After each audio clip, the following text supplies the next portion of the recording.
Dirty Bird fly through. The return of the Waffle House. Hey man, I hope to have the Waffle House back in business soon, man. Very, very soon. Maybe sooner than you know. So hopefully we'll be back in business fairly soon. TW-Q in the building says, let's get to it. Let's start off. And y'all bear with me because again, I haven't really had the opportunity to talk about a lot of stuff.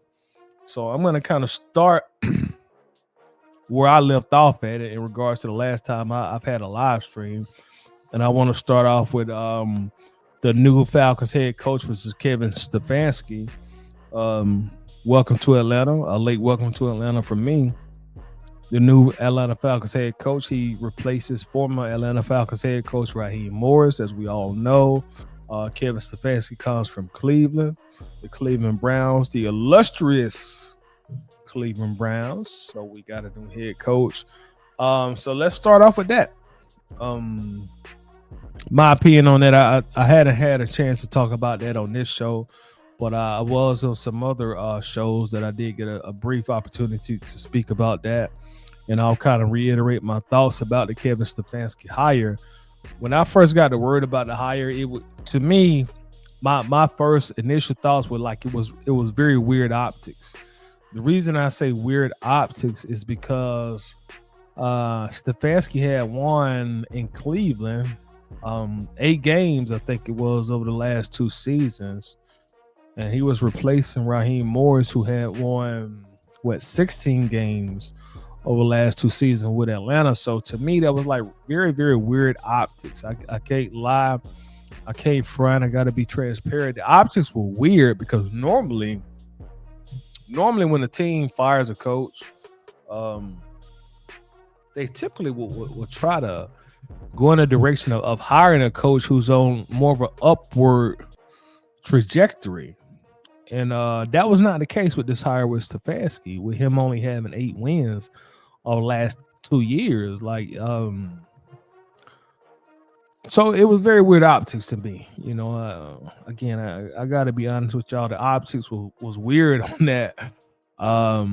But, he is a 2-time NFL head coach of the year. So he does have that on his resume. Also, new president of football operations, Matt Ryan, played a very integral part in that hiring. So I'm going to hope and trust that he did some very intensive homework on the hire. And I hope Coach the best. I wish Coach the best.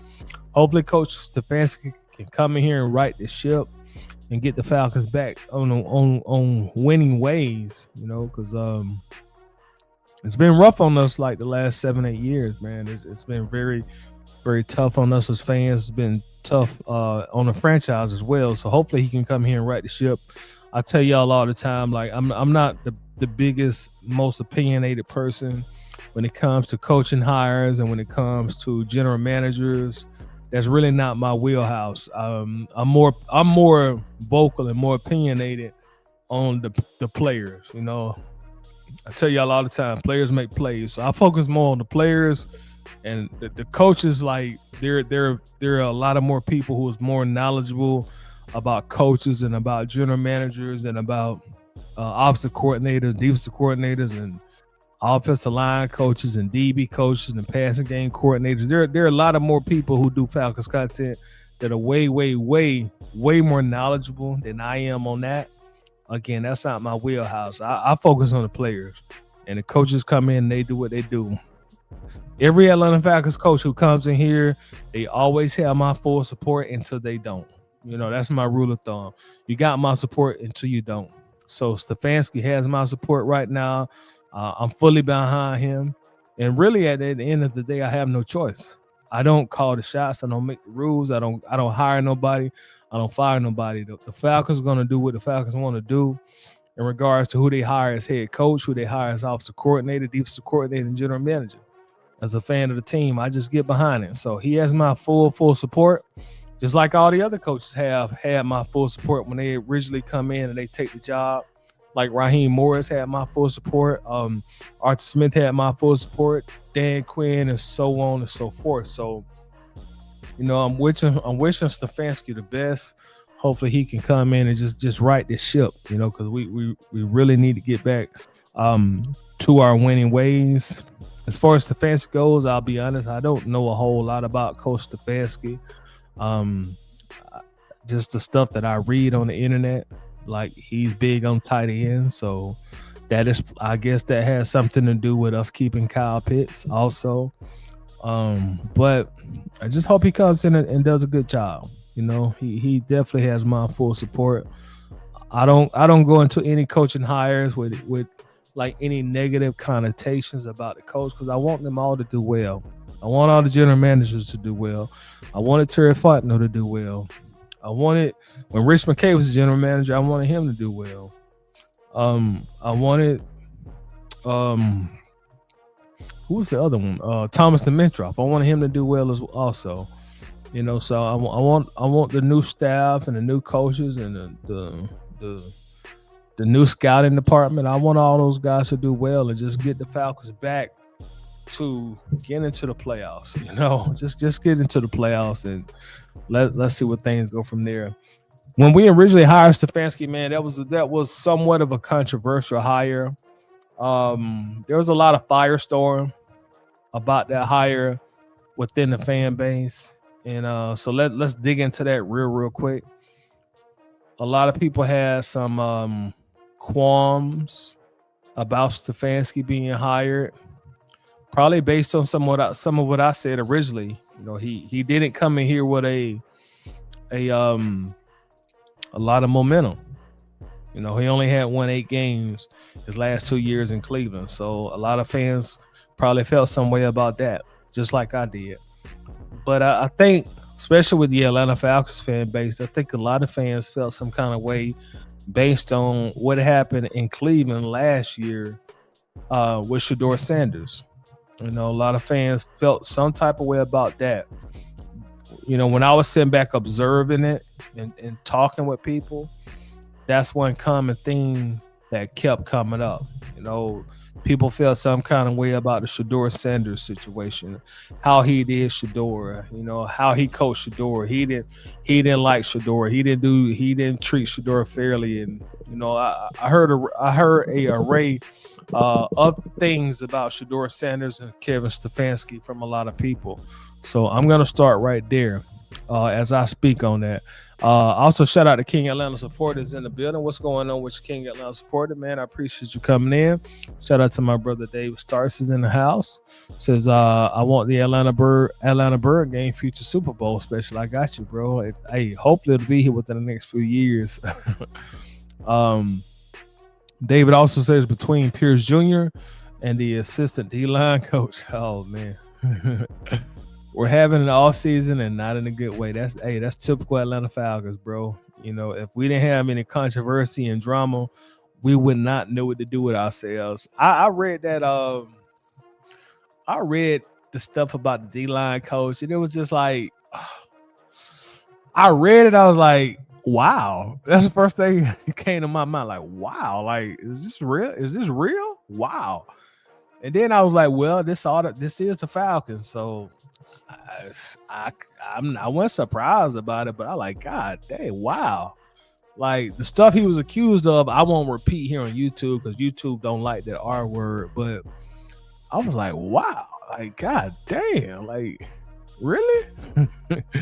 So the Falcons got rid of him like real quick. That news broke at like 12 o'clock, and like by 6 o'clock that same evening, or maybe the day after, he was fired. But wow, like, goodness gracious. Welcome to Atlanta, Ian Cunningham, and you know, welcome to your new job, Matt Ryan. You know, y'all already got a lot of drama and controversy within the first few weeks of you guys taking your new positions. But wow, like that's the only thing that just kept coming to mind. Like, God damn, like, wow, like, goodness. But yeah, that was a story for sure. You know, wow. 3 Dirty in the building. Yo. What's going on, 3 Dirty, man? How you doing, bro? Appreciate you coming in. Appreciate the support as usual, bro. But yeah, going back to Stefanski and It's Shador Sanders. I'm just gonna be blunt with it. Like whatever happened with Stefanski in Cleveland and with Shador, I'm gonna be honest with y'all. That's Cleveland business. Like I say this respectfully, but I don't care nothing about that. I'm just gonna be honest, bro. I don't care nothing about what happened with Shador. That's Cleveland business. Let the Cleveland podcasters and the people who do Cleveland content, Brown, let them talk about that. Let them discuss that. That's all Cleveland business. My perspective, that didn't have nothing to do with the Atlanta Falcons. That didn't have nothing to do with me as a Falcons fan. I did not care. And I'm trying to say that respectfully because I know people feel very strongly about that situation. But I honestly, man, I just did not give a damn. I really did not. I didn't give a damn. And that's not me like being a Shador hater because, I have realized especially this last 12 months that Shador Sanders has a very, very strong, vocal, and opinionated fan base. So, I'm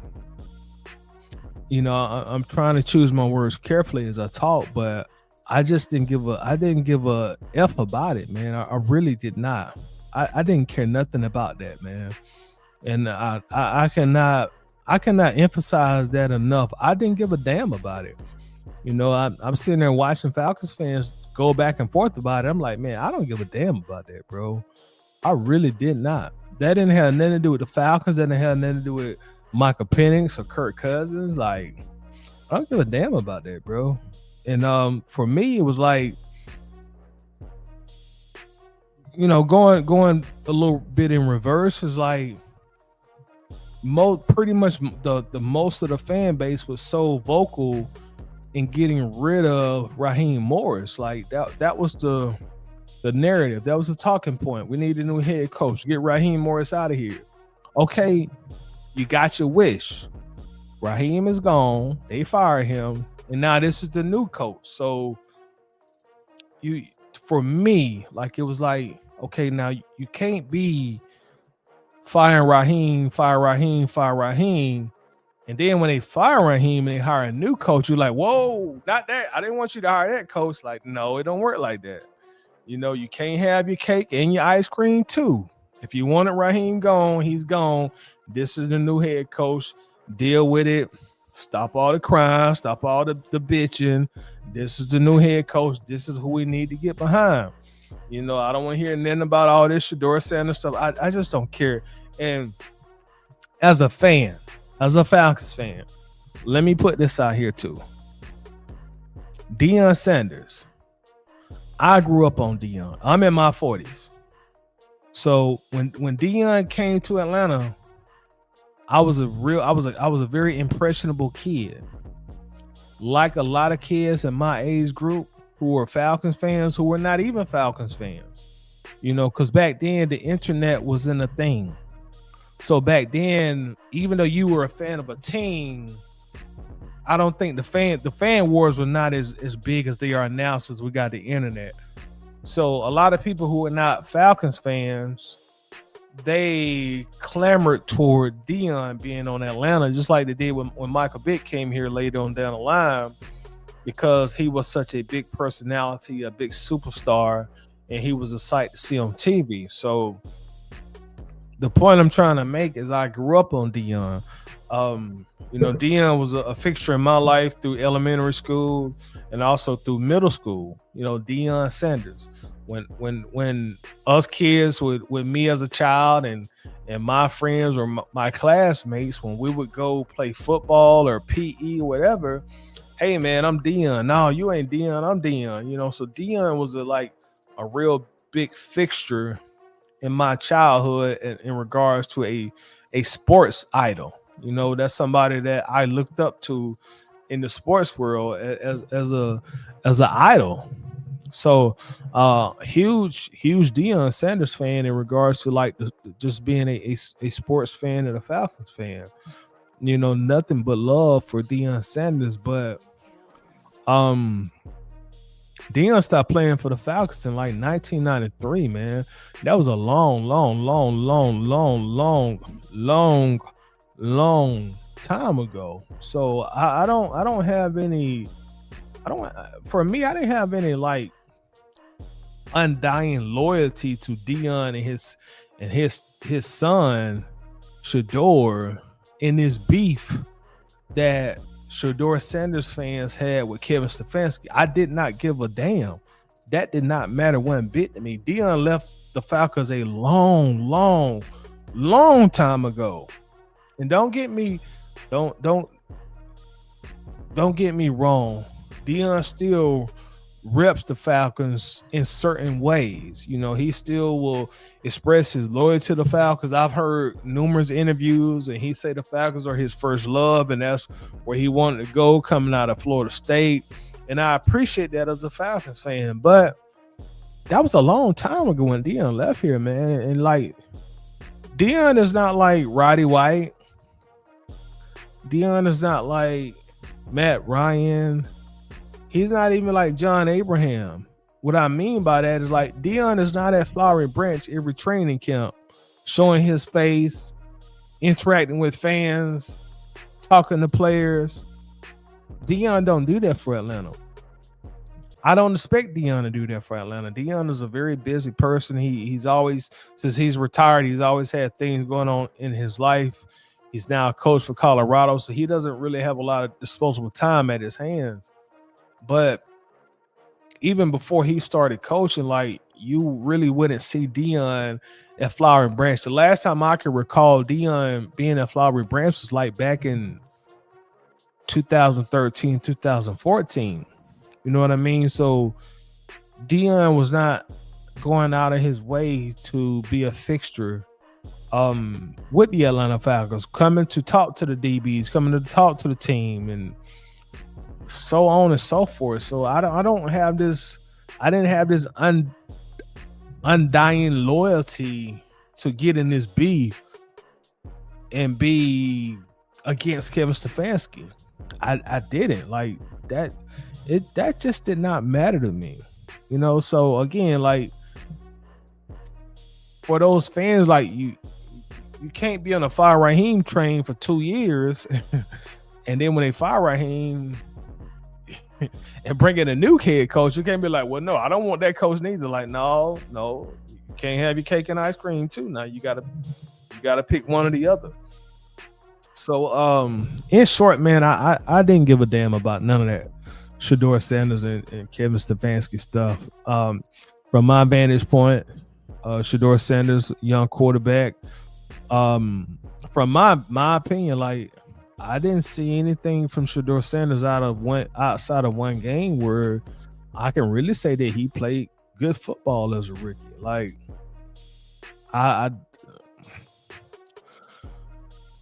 the thing about Shador, it was very polarizing.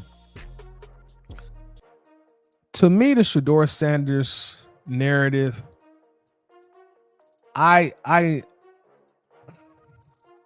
correlate that with the Caitlin Clark and the Angel Reese stuff that was going on online and through the media.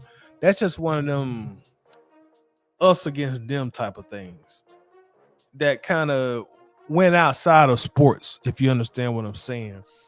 And for me personally, like, I never got involved in either one of those situations. Like, I was never the guy that would send back hoping that Caitlin Clark does well and hoping that Angel Reese does better. It was never that deep to me. Like, hey, both of y'all just do what you do. You know, same thing with Stefanski and Shador. Like, you do what you do. Like, I'm not getting into this social economic war of words based on things that are outside of sports. Like, to me, sports is actually a release from that part of the world, you know, because we always, at any part in time in the world, in society, you always have things that are going on in the world, always, from the beginning of time and whenever the end of time, whenever that may be. You always got things that are going to be going on in the world that's going to, you know, pull strong opinions, you know. And for me, like, sports is a release from that. So that's how I look at it That's how I looked at those two situations. Caitlin Clark, Angel Reese, Shador Sanders, Kevin Stefanski. I did not have a dog in the fight in any of that stuff. You know, for me, if I watch Shador Sanders and I like, man, he played bad today. You know, it's oh man, you hating on Shador. No, he just played bad today. You know, or if I watch Caitlin Clark, I like, man, Caitlin Clark balled out today. Oh man, what you saying? Like, I'm saying that she balled out today, bro. Like that's what I'm saying. Like I don't like I don't for me, sports is entertainment and it's a release. It's not something to make me feel good about myself on some other level. If I'm making any kind of sense to y'all, which I'm probably not. But that's how I was about this whole situation with Shador. I like Shador. I hope he does well, but I'm not a Shador Sanders fanboy. I'm not. If he the guy drafted by the Falcons, I probably would be a Shador Sanders fanboy because he plays for the Falcons, and that's something that's the kind of person I am. Like I'm a fan of teams. I'm a fan of teams, and I have noticed that a lot of people that did involve themselves in that Shador Sanders stuff with Stefanski and the NFL and the conspiracy around Shador and all that Stefanski stuff. I noticed from my vantage point, a lot of those people, I don't want to say they're not fans of teams, but they are fans of players also. And I'm a team person. I'm not a player person. Like I don't follow, like, in much respect to anybody who does this, but like let's take LeBron for example. I know people that they're fans of LeBron, and whatever team he goes to, they're gonna follow him to that team. I'm the total opposite. Like I have a favorite NBA team, I have a favorite football NFL team, I have a favorite Major League Baseball team. I don't care who comes and goes, I'm gonna stick with that team. I've been rooting for the Falcons, Braves, Bulldogs since as long as I can remember, through the good times, the bad times, and that's who I stick with. You know, no matter which player comes, which player goes. Going back to my kids, my childhood. I remember when Deion left, and some fans left with Deion. I remember when Michael Vick left, some fans left with Michael Vick, and they went to Philadelphia. I stick with my teams, so I'm a team guy, but that Shador stuff, man, like that was not I didn't really give a damn about that. You know, I really didn't. What can Stefanski do to help the Falcons? Raheem Morris is gone. A lot of y'all got y'all wish. He's gone. Let's get behind Stefanski. I'm not finna sit here and give Stefanski a hard time because of something that happened with Cleveland and Shador Sanders. Like that has nothing to do with Atlanta Falcons football. You know, like if Kyle Shanahan would have came back here and somebody would say, well, man, I ain't messing with Kyle because what he did in the Super Bowl. Okay, now that's valid. I would have said, bro, that's valid. That's a valid point because that was Falcons business. Shador Sanders, the Cleveland Browns, that's not Atlanta Falcons business. I don't give a damn about what went on in Cleveland. I really don't. I don't give a shit about the Browns, you know. And I'm not gonna say I don't give a shit about Shador because then I would be taking it too far.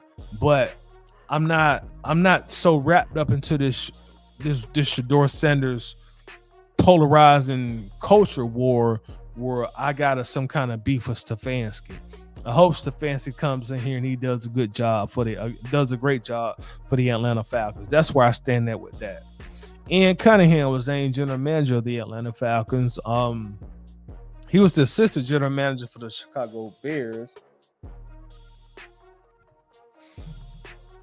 Didn't know a lot about him coming into it, but you know, that's the guy that Matt Ryan chose. And just like Stefanski, I hope Ian Cunningham comes in and does a good job as well.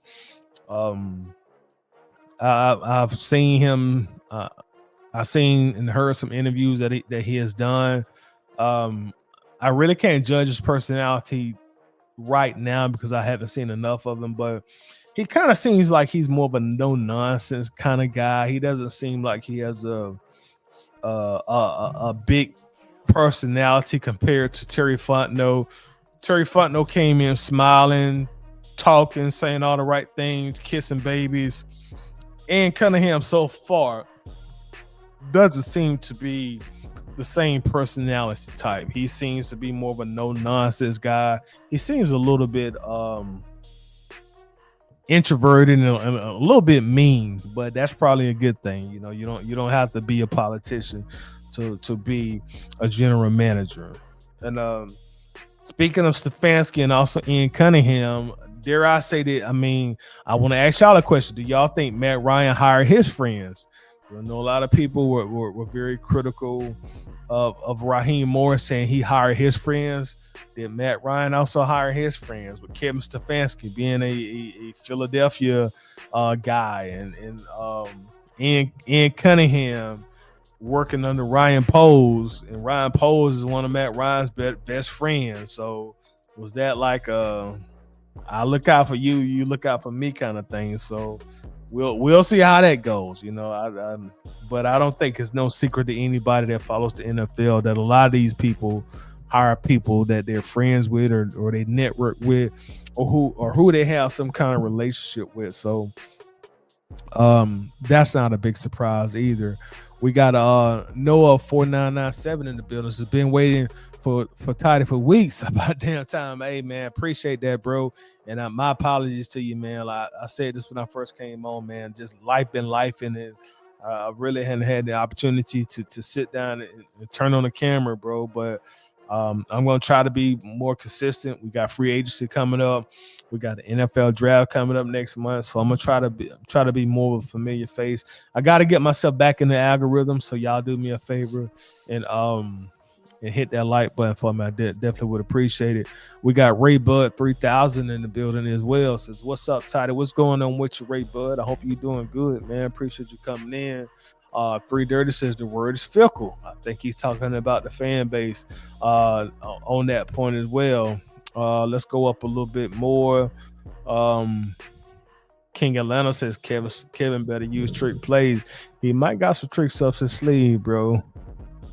Davis Stefanski is still one of the most respected offensive minds in the NFL, and I hope that's good news for us as Falcons fans, bro.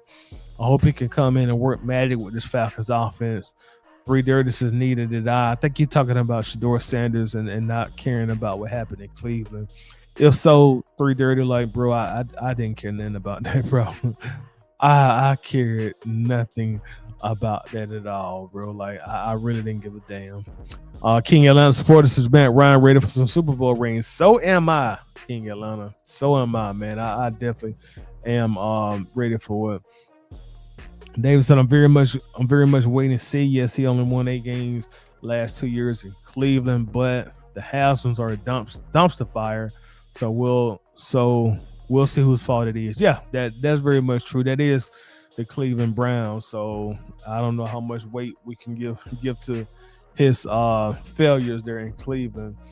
So let's keep going, y'all. I know I'm boring y'all. I know this is all old news. Y'all bear with old Toddy, man. I'm just trying to get myself caught up and at least, you know, give my opinions on everything that has been going in my absence. So y'all please bear with me, man. Just hold tight. Hold what you got, as we say one from. Hold what you got. Let's jump into the James Pierce Jr. news. Oh man, Pierce, brother, what do you got going on in your mind? Like, what are you doing, James Pierce? Oh, y'all, I was so disappointed when I heard that news. Y'all just don't know. That kind of took me back to when I first heard about Michael Vick getting in trouble with the dogs. I was so disappointed, man. God, dude, like I'm just so disappointed that Pierce allowed himself to get caught up in that predicament. You know, he'll have his day in court or whatever.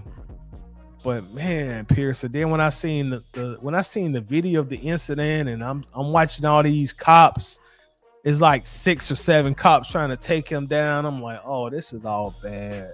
This is all bad. This is all bad, bro. This is all bad. And I don't know if the Falcons are gonna keep him. I have no idea. I'll just say this: James Pierce better hope that there's not a videotape. There's no other videotape outside of what we've seen. if no other tape surfaces that will strengthen his chances of staying in Atlanta, if there's more videotape out there and him doing just some real egregious shit, then that lessens his chances of staying in Atlanta. But it's like, James, what are you doing, dog, bro? You just had damn near 11 sacks as a rookie, and you wouldn't even start the entire season. Like, if they'd have started you the entire season, you probably would have ended with 15, 16 sacks. They were calling you the next Micah Parsons. Like, bro, why? Like, how do you let yourself get caught up in the mix like that, bro? Like, what are you thinking? And the thing about it, he obviously wasn't thinking. Oh God, that was some terrible news. And we'll see. That situation is obviously gonna play itself out. That's all bad. And he had so many question marks coming into the draft, and that's why he slid down. People were saying that he was the most talented player in the draft, but he had so many character issues and character flaws that people didn't want to draft him top 5 or top 10. That's why he slid all the way down where we drafted him at. And he has a great rookie season in Atlanta. And as soon as the offseason starts, he ends up getting arrested because he wants to play Grand Theft Auto with his Lamborghini truck because he's in his feeling about his girlfriend or ex-girlfriend. And I wish, and I think what's getting lost in the shuffle is Rakia Jackson. I hope I said her name correctly. And my best wishes goes out to her, because I don't think enough consideration is being given to her in this entire situation. But James Pierce, brother, like, oh my God, dog. We just can't have nice things in Atlanta. We just cannot have nice things in Atlanta at all, man. Georgia Texas boys in the house. What's going on, Georgia Texas boy, man? I actually tuned in and watched some of your show tonight. Y'all make sure to check out Georgia Texas boy here on YouTube. Also, recently started up his YouTube channel, so make sure that you do go and show him some love. So what's up? What's going on, Toddy Falcons family? The new era is here. The new era is definitely here, and I'm definitely ready for it. Also, bro. Davis is Pierce Jr. shaking my head. We need to look at the end of the draft. Best case scenario is the commissioner's exempt. Is from what I've seen. Yeah. If the Falcons, emphasis on the word if they decide to keep him, I think at minimum he's gonna get a 10-game suspension. It's possible that he'll be suspended for a year. But at the very least, I see a 10-game suspension, no pay. But he could realistically get a year suspension. He's a hell of a talent, so that plays a part. That's something that's an egg in his cap that he has in regards to him staying on the team. The Falcons, they're just not going to hastily let him go. If this was the like somebody else said earlier, the D-line coach or whatever that guy was coaching or whatever, or a 5th or 6th round draft pick who barely saw the field, he'd have been cut already by now. We wouldn't even be still talking about him. But a 1st round pick who had 10.5 sacks in his rookie year, the Falcons are gonna do wait and see. They're gonna wait and see how this plays out. They're gonna do their investigation. They're gonna see if any other film comes out or any other videotapes before they make a decision. They obviously they don't want to let him go. With Mr. Blank owning this team, obviously public relations and him being from the retail atmosphere, public relations plays a big part in how he runs his companies. So if the big wigs and Flowery Branch feel like they can get by this, they'll keep him because they don't want to let him go, obviously. And when this story first broke, I heard people saying he'll never play in the NFL again, and like, bro, y'all tripping. Like, come on, like y'all acting like he's Jeffrey Dahmer or somebody. Like, and I'm not excusing anything that he's that he allegedly did. I'm not condoning. I'm not excusing it, but I'm also saying stop jumping to conclusions. Stop looking for the worst in the situation. James Pierce Jr. will play football again. I'm 99.9% sure that he will play football again. Daniel Berry Sports Highlights in the building. This is happy Saturday. Hey, chat. What's up? What's going on, Daniel, man? I appreciate you coming in. I hope you've been doing good, man. But yeah, James Pierce Jr., man, brother, goodness. I hope the best. I hope the best in that situation. What else we got on the docket? Kirk Cousins. It has been announced that the Falcons will release Kirk Cousins. That should not be a shock to Falcons fans, but to my surprise, a lot of Falcons fans act like they were shocked by that decision. And I think a lot of that is that they just like Kirk Cousins, you know, and Kirk Cousins is a likable guy. Let me say that Kirk is a likable guy. Just from the surface as a person, I actually like Kirk, not knowing him personally. He seems like he's a very likable person, easy to get along with. You know, he knows how to say the right things, et cetera, et cetera, et cetera. So I think some in our fan base that they just like him as a person, and they allow their likability of him to get in the way of common sense. And they were acting like, well, Kirk will be back, he'll be the starter. I'm like, Kirk is not coming back, y'all. And when they release him, he's still not coming back. Like, that ship is sailed with Kirk Cousins. They're gonna release him, and he's gonna go his way, and the Falcons are gonna go their way. He's not coming back. You know, so if you're one of the people that are thinking, well, they're gonna cut him and then they're gonna re-sign him for a cheaper deal, that shit ain't gonna happen. It's over. I think even the general manager might have said something like that also, like he won't be re-signed. That's done with. I don't know what people were what narrative people were trying to spread or why they were allowing themselves to think that Kirk Cousins would not get cut and Kirk Cousins would come back on the team. Like, Kirk Cousins had some good games in Atlanta, but $100 million guaranteed. He was only one game over 500. Kirk Cousins is the worst free agent signing in Atlanta Falcons history. That's the worst free agent signing in Atlanta Falcons history. Now, I'm not saying that based on his play. I'm saying that based on the financial politics of the situation. I'm saying that based on the financial politics of the situation. Because I know somebody going to say, oh, man, what about Ray Edwards? Man, Ray Edwards only had about $15, $18 million guaranteed. Kirk Cousins had $100 million guaranteed over 2 years. We didn't make the playoffs neither one of those years. He was only one game over 500. That's easily the worst free agent signing in Atlanta Falcons history based on financial politics, bro. You sign a quarterback for $100 million guarantee. You don't make the playoffs. He's only one game over 500. That is trash. That's a waste of money, waste of resources, and that's a big reason Terry Fontenot he got fired. You wasted the owner's money. I don't care how many billions of dollars Arthur Blank is worth. He's a billionaire for a reason. He's very astute. He's very smart. He's very intelligent with his finances. He's not in the business of wasting money. Definitely not wasting large sums of money like Kirk Cousins. So if you sign a guy to $100 million guaranteed and you really get nothing from him, he wins 1, 2, maybe 3 more games than Desmond Ridder was winning, you know, on his meager 3rd round contract, you got to go.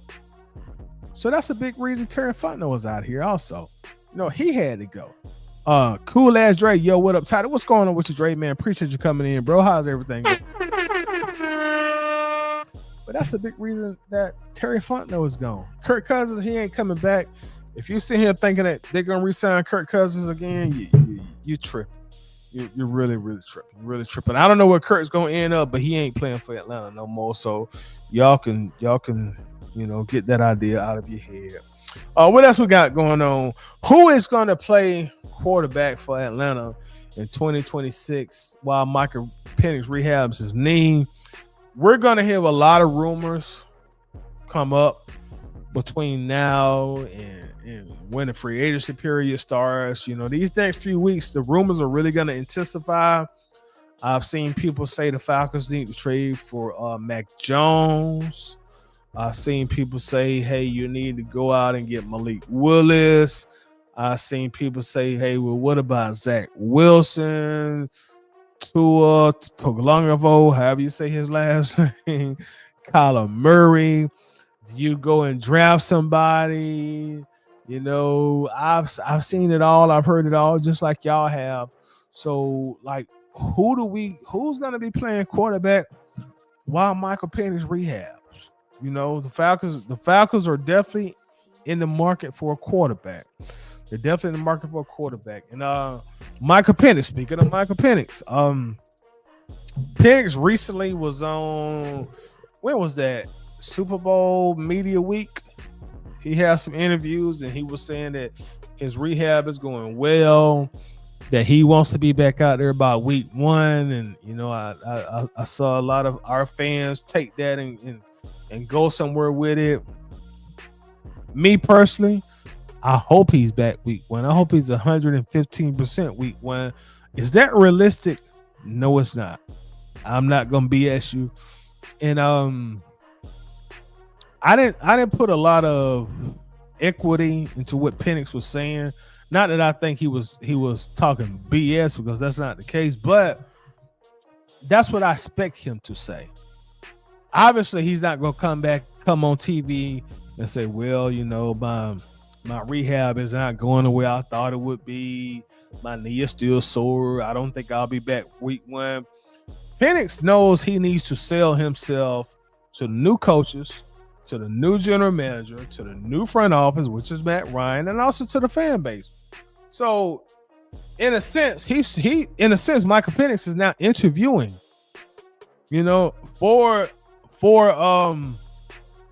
confidence, acceptance by the fans in the front office. So of course you're gonna come out and say you're ahead of schedule and you want to be back by week 1. I expect you to say all that, and I'm not knocking Penix for saying what he said, but said everything I expected him to say. That's what you're supposed to say. If you said anything other than that, you need a new publicist or you need to stop doing interviews. I did talk about this before, but I know Michael Penix had that Instagram post and he really got emotional. I need Penix to not make any more posts like that, to be honest with you. Penix, you're not gonna win on the internet. Like, the internet is for people.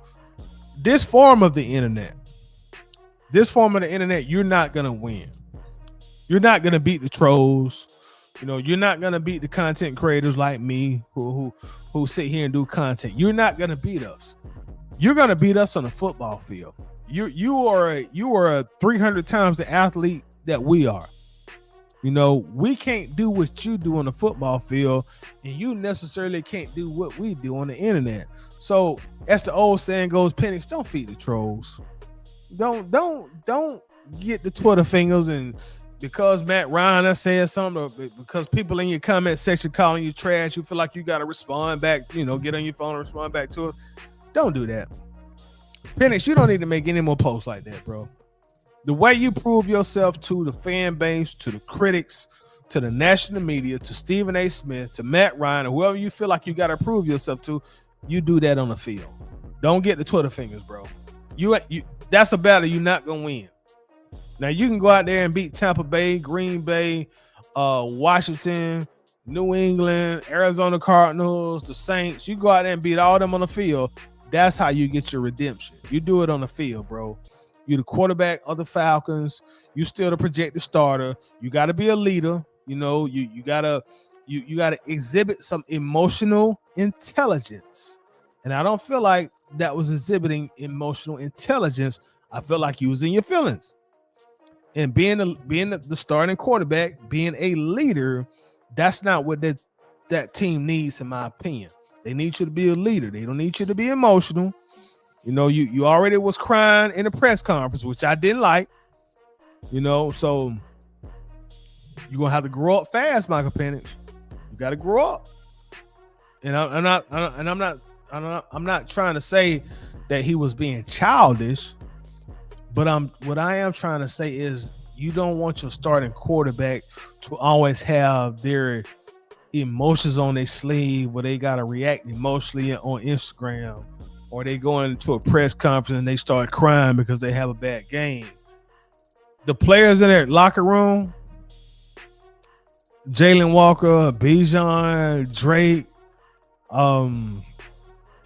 Kyle Pitts, whoever, they gonna start to kind of like, Penix emotional. He emotional. You know, you don't see the top. Excuse me. You don't see the top quarterbacks in the NFL get on social media reacting emotional. You never saw that from Tom Brady. You don't see that from Josh Allen. You don't see that from Lamar. You don't see that from Lamar Jackson. You don't see the big dogs. You don't see that from Joe Burrow. You don't see them getting on the internet being emotional. You don't see them in press conference crying. Now, if you just lost a playoff game, you just lost the Super Bowl, that's the time to cry in a press conference. But if you have a bad game in week 4, week 5, bro, you don't need to be crying in the press conference, bro. This ain't Washington. This ain't high school. You got to grow up. You got to grow up quick in this league, bro. This is the most big boy league. This is the most big boy professional league in the world.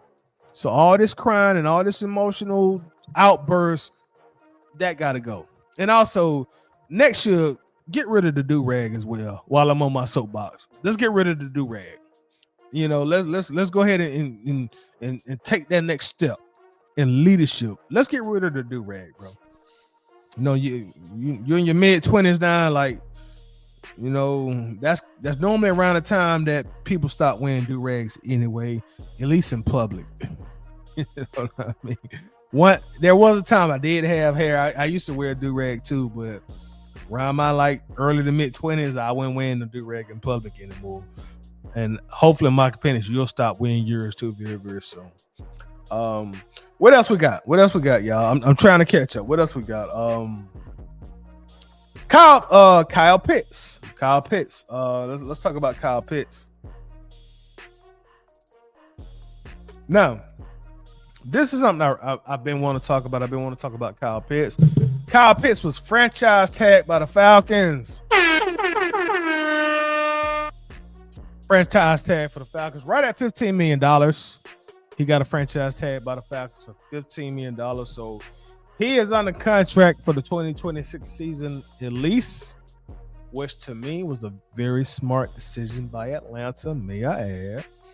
That's something I've been campaigning for all year long. Bring Kyle Pitts back. And like, I know more prominent members of the Atlanta media. Coincidentally, the Atlanta media, you know, they were like, hey man, don't sign. Well, some of them, I won't say everybody, but hey man, we don't need to bring Kyle Pitts back. I've heard that narrative a lot, and I'm just gonna say this, and I'm gonna be respectful in my words. But the talk and the narrative about not re-signing Kyle or not franchising Kyle Pitts, to me, that was hogwash. It was total hogwash to me. Respectfully, I for the life of me, y'all, I could not understand why people were saying that. And this is after Kyle Pitts was playing good football. This is after he was playing good football, and then people are like, well, no, you don't need to pay Kyle, let him walk. Some people say, well, man, he lazy. NFL All-Pro lazy. Think about that. You calling the NFL, you from the comfort of your smartphone, on your sofa, in your lazy boy, in your recliner, watching your big screen TV on the wall. You probably can't even run a mile without stopping. You calling a 25-year-old NFL All-Pro lazy. Think about that for a moment. Hey, he lazy. Like, come on, bro. NFL All-Pro, you lazy? Like, really? Well, he don't block. So he went drafted to be no damn blocker. He went on great block at Florida. He wasn't drafted to be an effective blocker. That's not why he was drafted. Any team that drafted Kyle Pitts knew that they were gonna get a average blocker at best at tight end. That's not why he was drafted. That's not why he made the All-Pro team. You think the people that voted him in is like, well, he's an okay blocker, so we're gonna still give him All-Pro? No. Kyle Pitts is a receiving tight end. He's a receiving tight end. You don't expect him to be a great blocker. No, and but I never could just understand it. I couldn't understand why people wanted to let Kyle Pitts walk in free agency. Like, people say, well, I don't think he's worth the money. Have you looked at the market? You say he ain't worth the money. Have you looked at what tight ends getting paid? And you trying to say Kyle Pitts ain't worth that? He not worth the franchise tag at least? Now, I'm not jumping in the deep end of the swimming pool and saying that you give him a 4-year extension.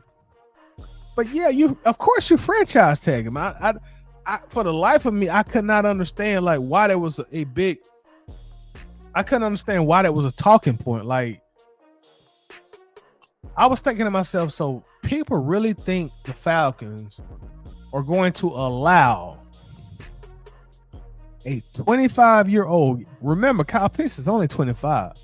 I don't think Kyle Pitts turns 26 until this summer. I think his birthday might be in July. He's still only 25 years old.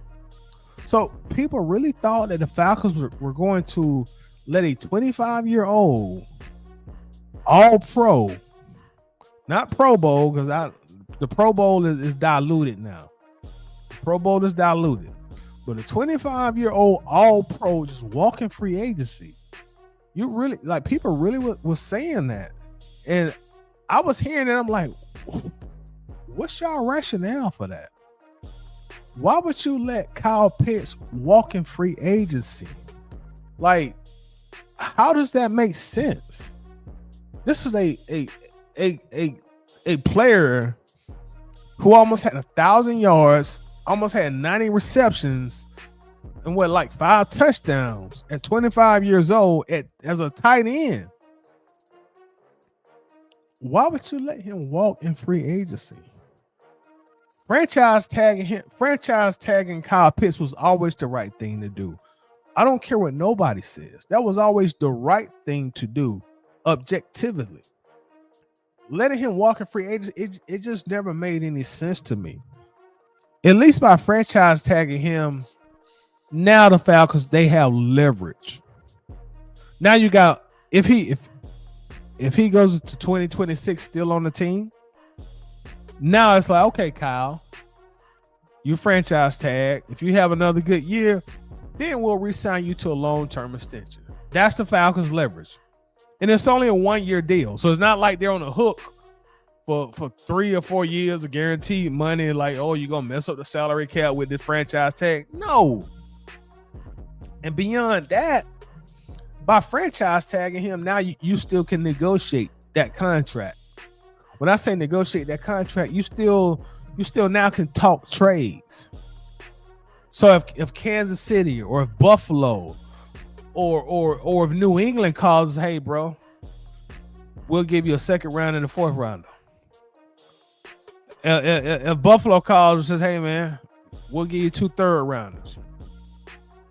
If Kansas City would have called, hey, man, Travis Kelce ain't going to play but 1 more year, we will give you a conditional. If Pat Mahomes of Kansas City called and Andy Reid, they say, we'll give you a conditional first round pick based on his production. We'll give you a conditional first round pick for Kyle Pitts. Then you make the trade.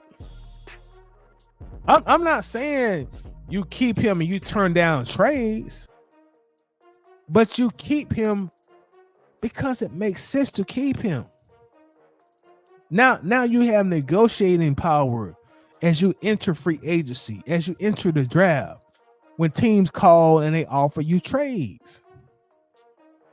But if you'd have let him walk in free agency, now you're just letting a 25-year-old all-pro walk for nothing. What sense did that make? When I was hearing people preach that narrative, I used to say to myself, like, what is this person talking about?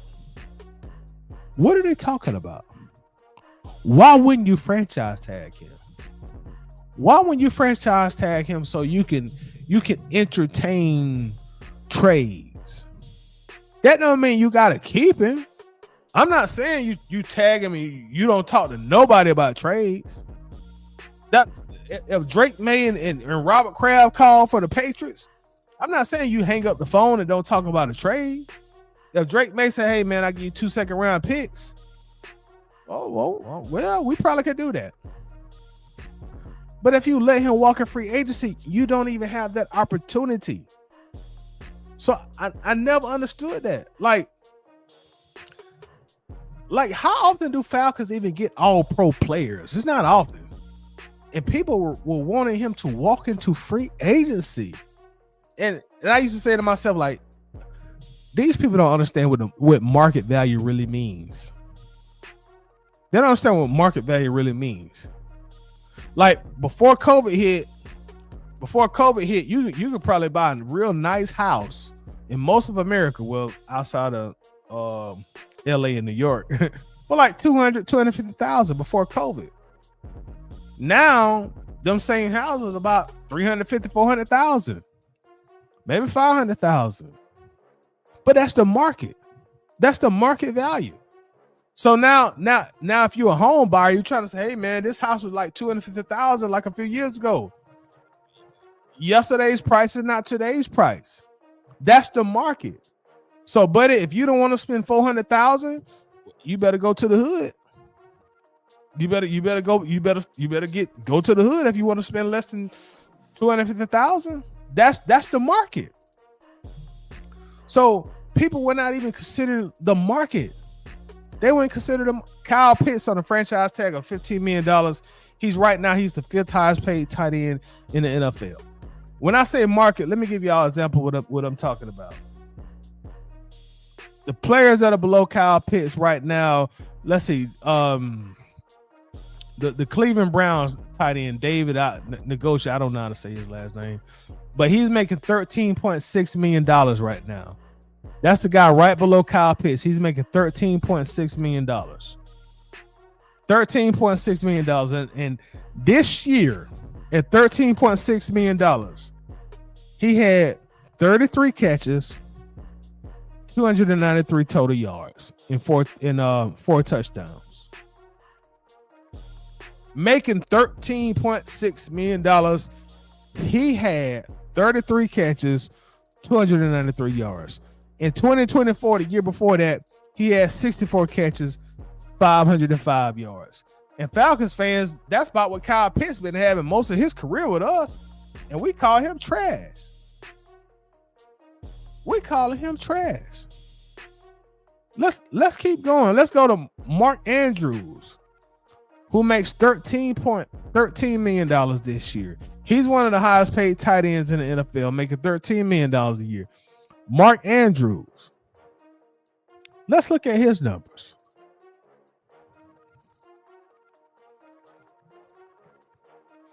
Mark Andrews this past season in 2025. 48 catches, 422 yards, 5 touchdowns. Let me repeat that. He's 30 years old now. Kyle Pitts is only 25.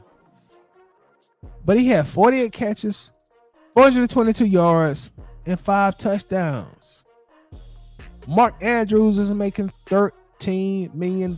He's 30 years old. Y'all think Mark Andrews is going to get any better as he get older? Does anybody think he'll get any better as he get older? TJ Hawkinson. TJ Hawkinson is making more money than Kyle Pitts this year in 2026. TJ Hawkinson is scheduled to make, TJ Hawkinson makes on average $16.5 million per season. At 29 years old, $16.5 million per season. TJ Hawkinson in 2025, he had 51 catches, 438 yards and 3 touchdowns, making $16.5 million. 30 years old. 51 catches, 438 yards. In 2024, the year before that, Hockenson, 41 catches, 455 yards, no touchdowns. Hockenson has 3 touchdowns the last 2 years. $16.5 million. But people were trying to convince me that Kyle Pitts wasn't worth at least a franchise tag compared to the market. Again, it ain't what you think he... See, this is what people mess up at. It's what you think you should pay. You don't determine the market. You don't determine the market. The market determines the market. So you compare Kyle to his comps, to his contemporaries, to his peers, and you telling me a 25-year-old who just had almost 90 catches, almost 1,000 yards and 5 touchdowns, he ain't worth $15 million? And you got everybody who's around him with lesser production making the same kind of money. That's the market. Like you can't cheat the market. If you cheat the market, then you're not gonna resign any good players. I never understood why there was such a large outcry against Kyle Pitts. And I'm not even the biggest Kyle Pitts fan. For years, I was saying get rid of Kyle Pitts. But once you start producing for the team, I'm gonna back you up. I'm the biggest Troy Anderson hater on the internet. But if Troy Anderson happens to come back to the Falcons in 2026 and he start balling, I'm gonna back him up. I'm gonna have his back. I'm gonna have anybody back who's producing for the team. I'm gonna have anybody back who producing for the team. Let me pull up Kyle Pitts stats. That's the only person stats I ain't. Kyle Pitts stats. I want to enlighten y'all something about Kyle Pitts based on what people say about Kyle. Kyle Pitts this year had 88 receptions, 928 yards, 5 touchdowns. Last year, now I just gave y'all them other tight end stats, right? You know, I just gave y'all all the other tight end stats who making big money. Also, I didn't give you Cole Kmet. Cole Kmet makes $12.5 million a year. Let's look at his stats real quick before I go to Kyle Pitts stats. Cole Kmet this year had 30 catches. 30 catches. 347 yards. And only 2 touchdowns. In 2024, Cole Kmet had 47 catches, 474 yards, and 4 touchdowns. He's making almost $13 million a year. You mean to tell me, are you honestly trying to tell me the market does not dictate Kyle Pitts make about $15 million a year based on his production? Even if we went to 2024, Kyle Pitts had 47 receptions, 602 yards, 12.8 yards per catch, and 4 touchdowns. Let me repeat that, because there are some guys making more money than he does that plays tight end with lesser production. 47 receptions, 602 yards, 4 touchdowns. That's in 2024. Now, shout out to my dog Zay in the bag in a minute. What's going on with you, Zay? Appreciate you coming in, brother. Hope you're doing good, Zay. Let me also say this about Kyle, then I'm gonna get off my soapbox. Kyle Pitts plays tight end. I want to ask y'all a question. You know, I know we don't have a whole bunch of people in here. It's almost 2 a.m. But if just one person can tell me this, where at on the field do tight ends normally catch the most passes? At what part of the field? If anybody's watching this that can tell me what part of the fields, not a wide receiver, not a running back, not a slot receiver, tight ends specifically, where do tight ends normally catch most of their passes? What part of the field?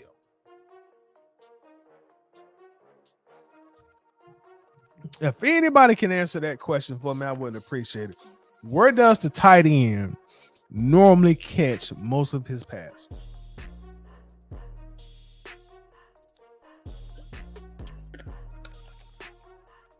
Also, everybody that's in here right now, man, if you'll do me a favor, hit that like button for me, man. It's been a minute since I've been on here. I got to get back in the algorithm, and I need y'all help. So hit that like button for your dog. I definitely do appreciate it. David Stark says in the seams. Georgia Texas boy says middle of the field and in the seams. You both are absolutely correct. Middle of the field. Tight end is going to catch most of their balls the middle of the field. Now, there's a reason I asked that question. Y'all know that already. I know you probably think, man, what kind of shit Tyler trying to prove? The reason I asked you that question, and this is, I'm going somewhere with this. Middle of the field for the tight end. That's what the tight end is designed to operate in an NFL offense, even in college too, but specifically NFL, the middle of the field. In 2025, Michael Penix, Kyle Pitts' quarterback to start the season. Michael Penix only threw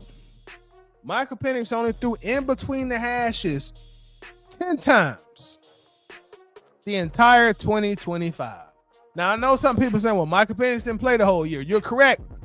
He played about 8 or 9 games before he went out with injury, but still, in 8 or 9 games, however many games Penix played, I don't know right off the top of my head, but Michael Penix only threw in between the hashes 10 times all season long. And the point I'm trying to make is when you look at 2024, Kyle Pitts, I want everybody to know this who's watching this, who will watch this later.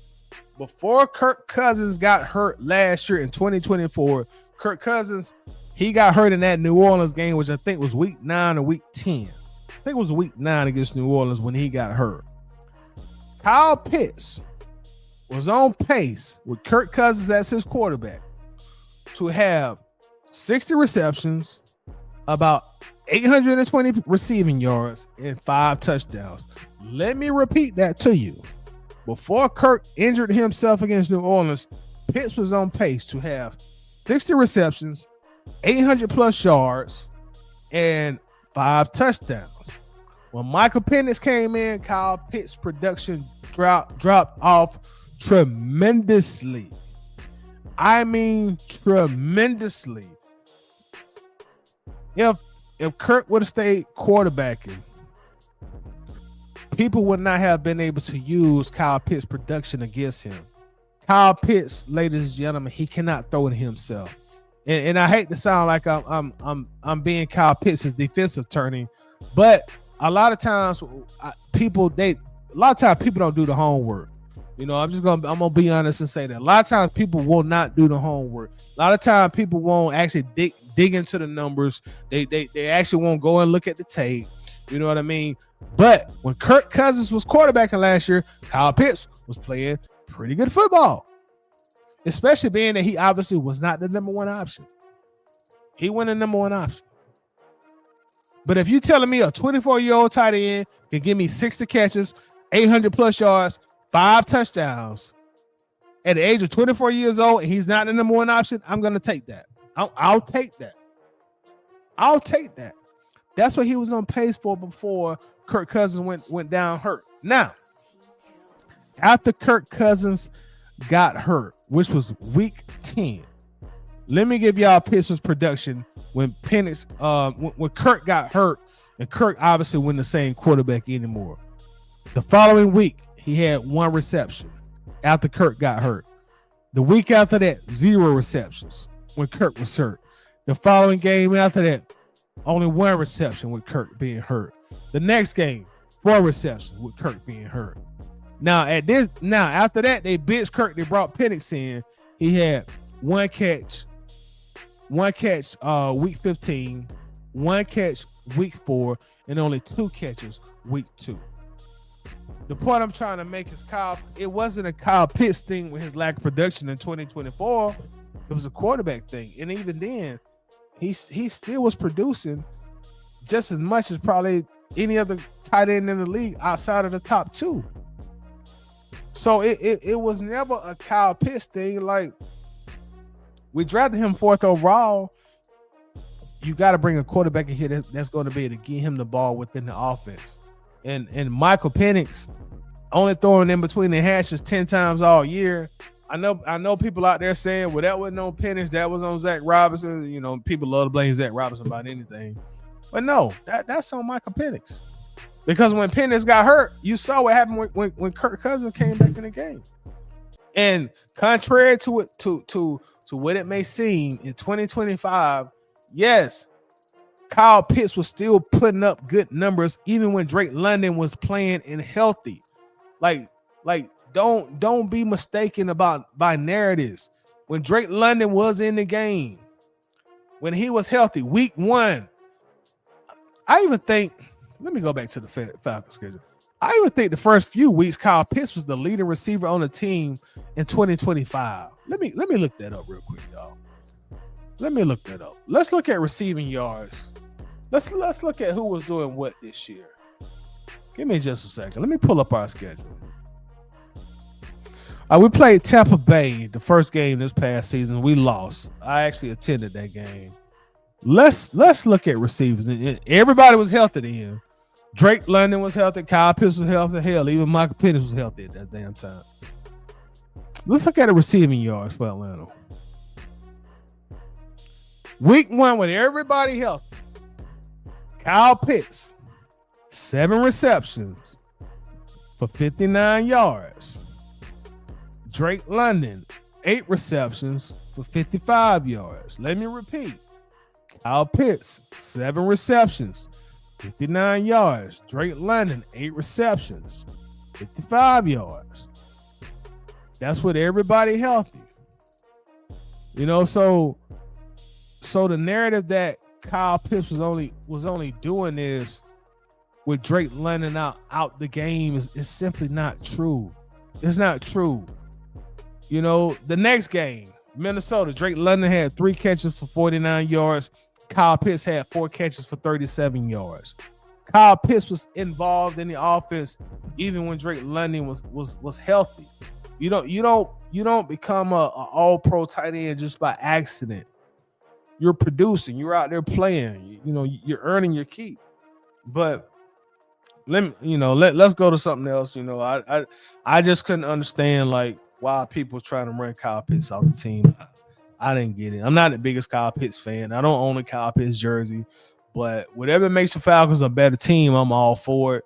And just letting Kyle Pitts walk away with free agency and not getting anything back, not even trading for him, like that didn't make any sense. Like what are we doing? Like, why would you do that? Kaden Ellis looks like he might not be with the team in 2026. Ian Cunningham was pretty non-committal when asked about Kaden Ellis. He like, hey, there's a big linebacker class out there in free agency. You know, he pretty much saying like, hey, when we talk to Kaden, and I'm paraphrasing right now. This is not what Ian said, but he gave the impression like the money they asking for is not what we want to pay. So we're probably going to let him go in free agency, and we're probably going to look in free agency for another linebacker and also in the draft. And this is just another reason that we didn't need James Pierce Jr. to get in all that goddamn trouble. You know, because that would have made this transition a lot easier if we don't re-sign Kaden. Because as versatile as Jalen Walker is, you might can move Jalen Walker from a pass rush and make him more of a traditional linebacker. And still have a nice pass rush, but James Pierce out there want to play Grand Theft Auto. Tyler Algier looks like he will be going into free agency. I seen a report that's saying Tyler is seeking a 3-year, $22 million contract, which averages out to be a little bit more than $7 million per year. I like Tyler Algier as a player. If it was up to me, y'all don't get mad at me. I'm gonna be honest, but if it was up to me, Tyler Algier would still be the starter. We'd have never drafted Bijan if it was up to me. But I don't run the team. I just do YouTube content. So what do I know? But Tyler Algier is gone. He's not coming back. The Falcons technically could re-sign Tyler. They do have the money available to re-sign him, but they can't re-sign him. You can't give Tyler. I don't know if he's gonna get that what he's asking for. I got Tyler Algier getting around about $5-6 million a year. He might get 7. I don't know, but the Falcons can't give him. The Falcons can't give him $5 or $6 million a year and still re-sign Bijan. In today's NFL, you can't have a running back room when you're paying 2 running backs 25, 26, 27, $28 million a year. You can't do that. That's fiscally irresponsible. That's being financially irresponsible. That's not how you build a winning team. The running back is not that important when you dedicate that much money to the running back room. So Tyler Algier will not be back in Atlanta in 2026. You can clip this. He is not coming back. It's over. He is gone. He will be playing with somebody else next year. He is definitely not coming back to Atlanta. It ain't happening. Because when Bijan resigns, either this offseason or in the middle of the 2026 season or at the end of the 2026 season, Bijan is going to resign. He's going to be the highest paid running back in NFL history. He's going to be making about, depending on when he resigns, he's going to be making around $21 to $23 million per year. The Falcons are definitely going to pay him. Bijan Robinson is the only legit superstar the Falcons have had on their team since Julio Jones. And I'm going to tell y'all something. The Falcons have had very few real legit international superstars on their team. They've only had a handful of them. You had Deion Sanders, you had Julio, you had Michael Vick, and now you got Bijan. Those are really the only 4 who are real legit international superstars who people know all around the world on a one-name basis. People knew Deion on a one-name basis. You didn't have to say Sanders. All you had to say was Deion. You knew Julio. You didn't have to say Julio Jones. All the thing you had to say was Julio. They knew Vic. You didn't have to say Michael Vick. All you got to do is say Vic. People know who you're talking about. You say Bijan, everybody know who you're talking about. The Falcons are going to give Bijan what he wants. He will be the highest paid running back in the NFL. You can't give Bijan $22, $23 million a year and still give Tyler Algier $5 million a year. You can't do that. Tyler won't be back. I wish him the very best. I wish him well. Tyler Algier was the ultimate professional. When we got Bijan Robinson, he never got nasty in the media. He was the ultimate professional. He played his role. He played his role well. He never gave us any bad body language on the field, and I respect him for that. I salute him for that. And the truth of the matter is, he was such a good teammate and such a good person. I want to see him go out there and get some big money. He deserves big money. He deserves to get the ball 12, 15 times a game. He doesn't deserve to sit behind Bijan and only touch the ball 6 to 8 times a game. He deserves big boy money. So the Falcons can't and they should not try to re-sign Tyler Algier. That would be a terrible decision for the team. I would love to have him back because I know he's very, very talented. But once you got Bijan, he's a superstar. He's the face of the team.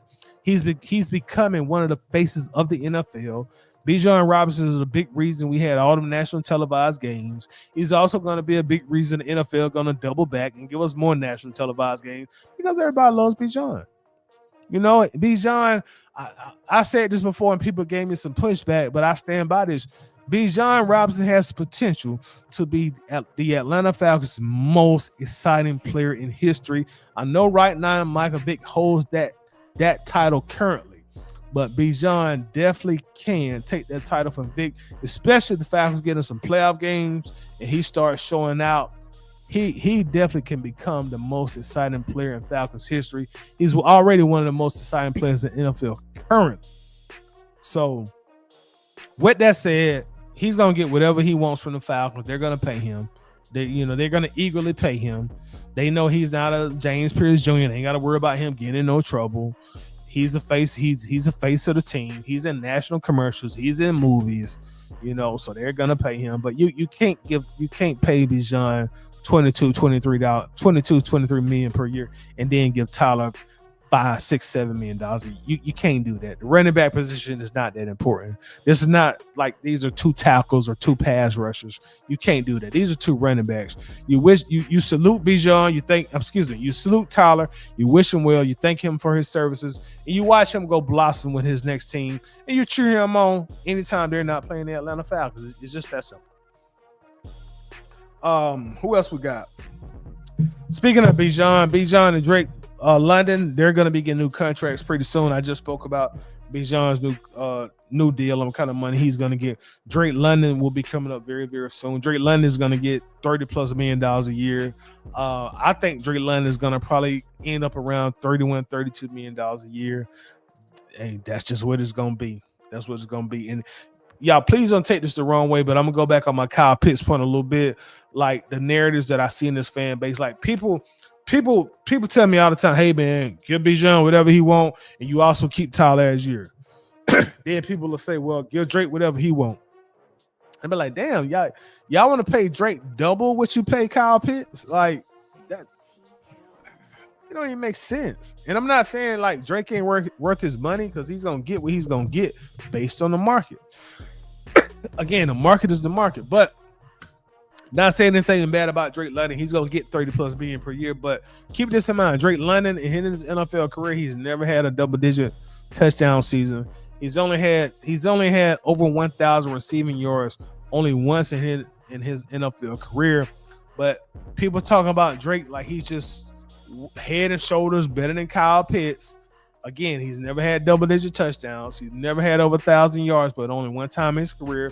But people, they will readily give Drake London his money, but they bark about Kyle Pitts getting $15-16 million a year.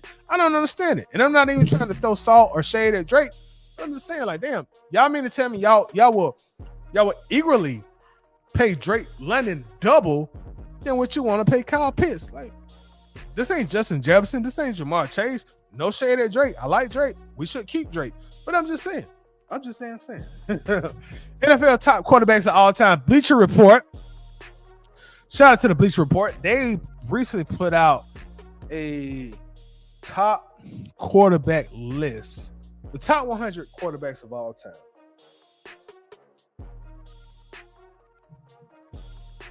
They had two Falcons quarterbacks on there. They had NFL and Atlanta Falcons legend Michael Vick on the list. I think he came in at 52. They had Atlanta Falcons president of football operations Matt Ryan on the list. He came in at 41. Steve Bartkowski did not make the list. He was not included. I'm gonna say this. I think they got it right. It's the off season, so we got a lot of time to debate stuff and talk shit, but I think they got it right. I know the old school Falcons fans will argue about Steve Bartkowski being on the list, and I'm about to piss some people off with this, y'all. And don't think any less of me when I say this, but I think Falcons fans overrate Steve Bartkowski. I'm just gonna be honest. And now, full transparency, when I started watching Falcons football, that was later in Bartkowski's NFL career. So I can't sit up here and play like I saw prime Steve Bartkowski. I didn't. I have to do like the young cats, the 20-year-olds do now. They have to go back and look at YouTube and look at stats. But when I look at Steve Bartkowski, I be looking at his numbers. I'm like, Steve Bartkowski only won one playoff game for the Falcons. He played here 11 years with only one playoff win. He has a losing record all time. He had a total of 156 passing touchdowns in his career and 144 interceptions. So he essentially had the same amount of interceptions as he had touchdowns. There are numerous seasons where Bartkowski threw more interceptions than he threw touchdowns. So I'm not going to act like that they did a big injustice by leaving Bartkowski off this list. And then I think they had Vic right. I think Vic right outside the top 50. That's right for Michael Vick. You could argue he's top 50 if you want to, but I think that's pretty much right. You got to consider the fact that Vic, lost about 2 years of his career because of his situation. But I think they got Vic right for the most part. I think they got Matt Ryan right too. A lot of Falcons fans were like, "Hey man, like how they gonna put Matt Ryan 41?" Like man, like no man, Matt Ryan had the highest quarterback rating in the Super Bowl. Like, and let me say this about that: don't nobody care about that, but some Falcons fans. If you didn't win the Super Bowl, you can't sit in no kind of argument and talk about the highest highest quarterback rating in Super Bowl history. If you lost a 20-3 lead, don't nobody care about that shit, but some Falcons fans. Hey, to me, they got Matt Ryan when he should have been there. He's not a better quarterback than Lamar Jackson. He's not a better quarterback than Josh Allen. He's not been those two quarterbacks. He's putting a better quarterback than Randall Cunningham to me. So they had him right where he should have been at, right outside the top 40. At Matt Ryan's best, Matt Ryan's prime years, he was always considered a very good quarterback. Nobody but Falcons fans had him in that elite or great category. That's just only Falcons fans. And in our fan base, we have to learn to analyze and look at our team and look at our players sometimes without Falcon shades on.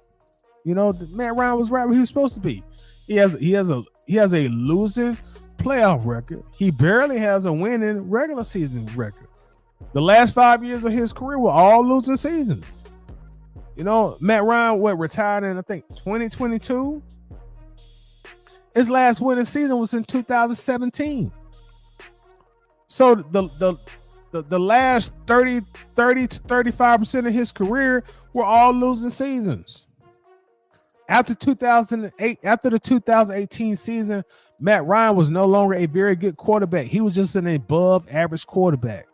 And as each year progressed, he went from above average to just average. And then he eventually got to bad. So they had Matt Ryan right where he should have been at. Right where he should have been. That's exactly where he should have been at, right at about 41st all time. And I don't know why people took that as a slight. Like, do you know how many quarterbacks have played in the NFL as starters? You're talking about 1,000, almost 1,000 quarterbacks. And they're saying that you're top 45. That's great.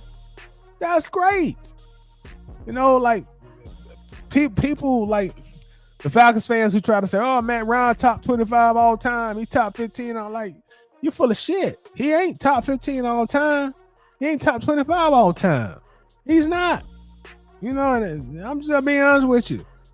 And that's one thing as fans, and I'm not trying to just pinpoint us Falcons fans, but when you're a fan of a team, most times you think your players are better than they really are. And that's what we do a lot of times as Falcons fans, and that's why I always be saying, like, players make plays, man. Like, it's all on the players. Our team as a whole, even going back to me defending Raheem Morris, and when people say, man, all the talent we got on this team, man, all the talent. Oh, what talent? You got B. John Robinson. That's really the only real true, like, superstar on the team that everybody respect. That's it. And he's a running back. Put all this talent on the team and we can't get in the play. Man, you got two quarterbacks who can't stay healthy. Like, to me, you ain't got a lot of talent on your team until you got a dog ass quarterback. That's when you got a lot of talent on your team, when you got a dog ass quarterback. If you ain't got a consistently dog quarterback, don't start talking to me about all this talent you got on your team. Fix your quarterback position, then start talking about all the talent you got on your team. Kirk Cousins hurt. Michael Penix hurt. Like, what you expect? The most important position can't stay healthy. So I don't know. I could be a tough critic of the Falcons, but the Falcons made me this way. After that 28-3, I said to myself, look, man, you got to just call this team for what it is, bro. You know what I'm saying? Yeah, you can be a fanboy and all that stuff, but when you analyze the team, when you talk to people about the team, you gotta be honest. You can't come on here and start being a cheerleader just because that's your favorite team. You got to be honest with the people. And that's what I try to do. You know what I'm saying? So, like, all this talent on the team, like, we ain't got as much talent as people think we got. That's just the honest to God truth as I see it. we are getting more talented by the year. I think you saw a big increase of talent in 2025, but still we had problems at quarterback. You had Michael Penix starting year, and he obviously had a lot of learning to do. And I think right before Penix got hurt, he was starting to get ready to turn the corner. And unfortunately for him, he got hurt. Unfortunately for him and us, he got hurt. Right when he was going through that learning curve that he really needed to go to. And speaking of Michael Penix, I'm gonna end off with this. Michael Penix being injured. Falcons fans, like, y'all gotta keep it real, man. Gotta keep it real about Penix. I like Penix. I hope Penix bounces back. I really do. But you can't fall deeply in love with Michael Penix to the point where you refuse to see or refuse to accept that due to his injury history, he just may not end up being the guy. That's just as plain as I could put it. You got to be open-minded about it. I'm starting to see the same love affair with Michael Penix that I saw at Desmond Ridder. Like, people are being closed-minded about change. Like, you can't have a quarterback with that injury history and not be open to the idea, the opinion, or the perspective. Like, look, that may just not be the guy. He can have all the talent in the world, but if he can't stay healthy, he can't stay here. Let me repeat that. If he can't stay healthy, he can't stay here. You got to be willing to accept that ideology. How many quarterbacks do you know have had 3 ACL surgeries and 2 other season-ending surgeries that have prevailed and become like great quarterbacks? Michael Penix, one of my favorite Tupac songs is Against All Odds. 21 gun salute, dressed in black tees and boots, had disappeared in the crowd. All you see is the troops. The little name Nas take a lie like me. Talking about it, he went to the hospital, took fire like me. Against all odds. Penix is against all the odds right now. His injury history, like, it's unprecedented. You really have never seen a quarterback been able to bounce back from these kind of injuries. He got hurt his rookie season. ACL. This is 3rd ACL injury. ACL is a very, very serious injury.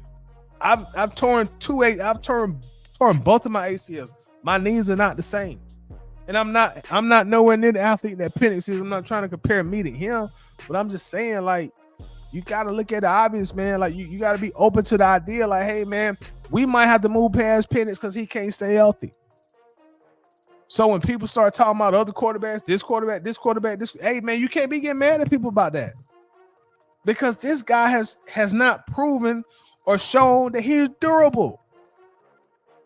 He didn't even make it to week 12 before he went out for a season-ending injury. And that was the reservation a lot of people had about drafting him. Like, man, why you gonna draft this guy and he can't never stay healthy? So the people who have already fallen deeply in love with Michael Penix, I'm just here to tell y'all, like, don't turn into those Desmond Ridder people who fell deeply in love with Ridder. Those are the same people who met Desmond Ridder on Sunday and they went and got eloped on Thursday. Don't be a Desmian. And I'm not saying don't support Penix. I'm also saying, but don't be a Desmian now. Don't get that Desmianitis. Well, the only thing you can see on this team is Penix. Like, oh man, it's all Penix. This is Penix's team. This ain't Penix's team. Penix got to prove he can stay healthy before this is Penix's team. So the Falcons are going to go out this offseason. They're going to look for a quarterback. You got a new head coach. You got a new general manager. They did not draft this boy. Let me repeat this. You got a new head coach. You got a new general manager. And you got a new president of football. They did not draft this boy.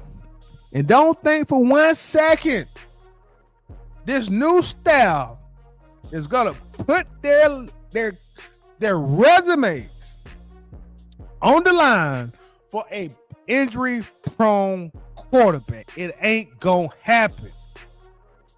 That's why Penix got to get off Instagram, get his ass in rehab, and prove he can stay healthy. You got to prove he can stay healthy, man. So that's just truth of the matter, man. Don't be a thespian. Don't be a thespian when it comes to Michael Penix. I wish Penix the best. Hopefully he can stand upright. Hopefully he will be healthy. Hopefully he'll be the quarterback to raise that Lombardi, and we can all, go to be on P Street doing our 1-2 thing at the parade. We don't want our first Super Bowl. You know what I'm saying? We get jiggy with it and all that shit. You know what I mean? But be realistic, man. Be realistic. Third ACL injury at 25, 26 years old. And that's not even counting other 2 season-ending injuries that he's already endured. There is a pattern in here. Don't ignore the pattern. Don't ignore the pattern. Don't be the guy still with the girl and she done cheated on you 3 or 4 times. And you hoping the 5th time, well, she'll be faithful. Don't be the girl with the guy who done cheated. Don't be that girl who has the guy that done cheated on you 4 or 5 times. You hoping the 6th time, well, maybe Larry will finally be faithful to me now. He done cheated 4 or 5 times on me. Maybe Katie will be faithful to me. She done cheated 4 or 5 times. Maybe the 6th time is a charm. Don't be that person. Be realistic. I'm not saying I'm not saying don't support Penix, but don't be a thespian. Do not be a thespian. Be realistic. Be open-minded. Michael Penix may not be the guy for us. Not because he's not talented, but because he just can't stay healthy. You can't have a quarterback that's going out for season-ending injuries every other year. It ain't gonna work. You can't build a team around that. You can't do it. Shout out to my dog Wallace in the middle. What's going on with you, Wallace? So I'm catching you late, y'all. It's all good, man. I actually came on late. Speaking of coming on late, man, it's damn near 2:15, man. Look, man, I want to thank y'all for coming in, bro. Again, I will try to be more active, especially as we start free agency, NFL draft coming up. We're currently doing the NFL Combine, so I'm gonna do my best to start being a little more active or whatnot. But y'all make sure that as you leave, make sure that you've hit the like button. Everybody that's watching this replay gang. Gang. Y'all make sure y'all hit that like button for your dog, man. I really appreciate y'all time, man. It's been so real. Y'all have a good Sunday. Your dog is gone. Peace.